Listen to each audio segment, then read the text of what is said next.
আজিৰে পৰা আৰম্ভ হৈছে ২১তম আদিবাসী মহাসভা।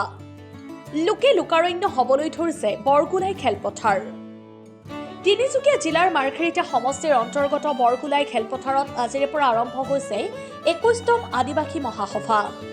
আজি বিয়লি প্ৰথমটো কাৰ্যসূচীৰে আদিবাসী মহাসভাৰ মুখ্য দুৱাৰ আনুষ্ঠানিকভাৱে মুকলি কৰা হ'ব। খেলপথাৰখনক উদযাপন সমিতিৰ দ্বাৰা আটকধুনীয়াকৈ সজাই পৰাই লোৱা হৈছে। আদিবাসী সমাজৰ বিভিন্ন জাতি জনগোষ্ঠীৰ লোকে নিজৰ নিজৰ কলাকৃষ্টিক প্ৰদৰ্শনীমূলক দেখুৱাবলৈ তৎপৰ হৈ সজাই তুলিবলৈ চেষ্টা কৰিছে। আদিবাসী মহাসভাৰ ৪দিনীয়া বৰ্ণাঢ্য কাৰ্যসূচীৰ দিনৰ ভাগত অন্যান্য কাৰ্যসূচীৰ মাজত প্ৰতিটো নিশাই ন শিল্পীৰ দ্বাৰা সাংস্কৃতিক অনুষ্ঠানেৰে জীপাল কৰি তোলা হ'ব বৰগুলাই খেলপথাৰ। ৪দিনীয়া কাৰ্যসূচীত প্ৰায় ১২গৰাকীকৈ খ্যাতনামা শিল্পীয়ে গীত পৰিৱেশন কৰিব পাৰে বুলি উদযাপন সমিতিয়ে সংবাদ মাধ্যমক জানিবলৈ দিয়ে।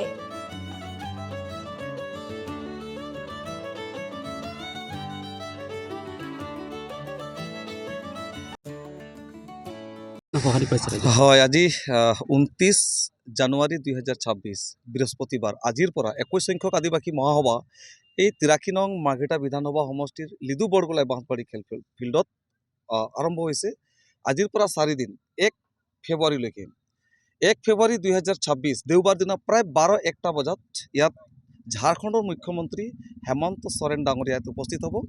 আৰু আজিৰ পৰা ৪দিনীয়া যিটো বৰ্ণাঢ্য কাৰ্যসূচীৰে বিভিন্ন বিষয়ক লৈ টপিকৰ ওপৰত ইয়াত চৰ্চা চলিব। বিশেষকৈ সামাজিক, শৈক্ষিক, অৰ্থনৈতিক, ৰাজনৈতিক আৰু ইত্যাদি ক্ষেত্ৰত যি অসমত বসবাস কৰা আদিবাসীসকল যে অসমত সুদীৰ্ঘ বছৰৰ পৰা বসবাস কৰি আছে, সেই আদিবাসীসকলৰ যি সাংবিধানিক অধিকাৰ আৰু সুৰক্ষাৰ ওপৰত কথা পাতিব, আলোচনা হ'ব। যি আমাৰ ইয়াত ডেলিগেটছ মিটিং যি হ'ব, ইয়াত প্ৰতিনিধি সভা, তাত বিশেষকৈ জনজাতিকৰণৰ ওপৰত অসমত বসবাস কৰা আদিবাসীসকল আজিলৈকে ভাৰত স্বাধীন হৈ প্ৰায় 79 ইয়াৰ্ছ হৈ গ'ল, কিন্তু আজিলৈকে ভূমিৰ পট্টা পোৱা নাই।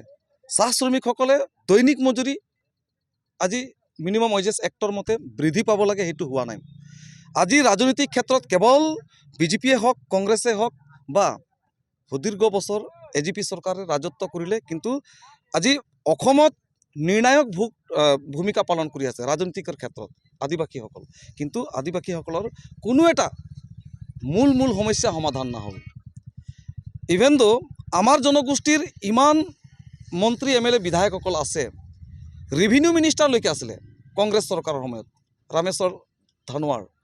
এতিয়াও বৰ্তমান আমাৰ শ্ৰম মন্ত্ৰী ৰূপেশ গোৱালাই হওক বা যিমান আমাৰ মন্ত্ৰী বিধায়কবিলাক আছিলে, এই সময়ত ডনাৰ মন্ত্ৰী আমাৰ পৱন সিং ঘাটোৱাৰ আছিলে, কিন্তু অসমত বসবাস কৰা আদিবাসীসকলৰ ভূমিৰ পট্টাৰ ওপৰত একো কাম নকৰিলে। মাটিৰ পট্টাই হওক, জনজাতিকৰণৰ মৰ্যাদাৰ ওপৰত একো কাম নকৰিলে। তাৰ পাছত আহি গ'ল সাধাৰণ এটা জাতিগত প্ৰমাণ পত্ৰ আমি বিচাৰিছোঁ, তাকো শুদ্ধকৈ দিব নোৱাৰিছে। ইপিনে জনজাতিকৰণৰ মৰ্যাদা আছে, ৬ জনগোষ্ঠীৰ কথা আছে, তাতে আকৌ 36টা জনগোষ্ঠীক প্ৰায় 2012-14 চনতেই দিয়াৰ কথা আছিলে, লিষ্টিং হৈ গৈছিলে যিটো চিডুলিঙৰ ক্ষেত্ৰত, সেইটো বা নহৈছে।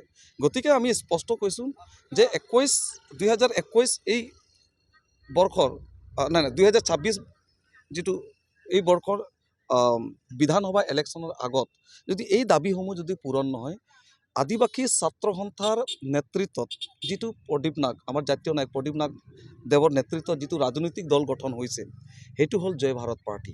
সেই জয় ভাৰত পাৰ্টিয়ে এইবাৰ 2026 বিধানসভা ইলেকশ্যনত মুখ্য ভূমিকা পালন কৰিব। আৰু আদিবাসী ছাত্ৰ সন্থাই ইয়াত এইটো সভাত এইবাৰ এই ২১ সংখ্যক আদিবাসী মহাসভাটো ইয়াৰ ওপৰত এটা ব্লু প্ৰিণ্ট কৰা হ'ব, খুব ধুনীয়া এটা মেকানিজম তৈয়াৰ কৰা হ'ব। আদিবাসীসকলৰ এটা ৰাজনৈতিক দল অত্যন্ত জৰুৰী আছে। আমি জানো যে প্ৰত্যেকটো জাতি জনগোষ্ঠীৰ লিডিঙত, নেতৃত্বত ৰাজনৈতিক দল গঠন হৈছে। আদিবাসীসকলৰ নেতৃত্বত কোনো এটা ৰাজনৈতিক দল গঠন হোৱা নাছিলে, কেৱল জাতীয় নায়ক প্ৰদীপ নাগৰ নেতৃত্বত এটা ৰাজনৈতিক দল গঠন হৈছে, আৰু সেই ৰাজনৈতিক দলৰ নামটো হৈছে জয় ভাৰত পাৰ্টি। সেই জয় ভাৰত পাৰ্টিৰ নেতৃত্বতেই এইবাৰ 2026 সমগ্ৰ অসমত ৰাজনৈতিক যুদ্ধ আৰম্ভ হ'ব, এইটো স্পষ্ট কথা।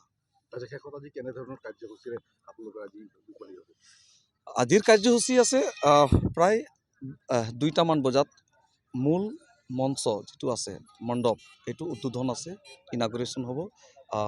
তাৰ পাছত আছে আমাৰ মূল গেট, দুৱাৰ মূল দুৱাৰ তাৰ পাছত আছে আমাৰ বজাৰ উদ্বোধন তাৰ পাছত আছে আমাৰ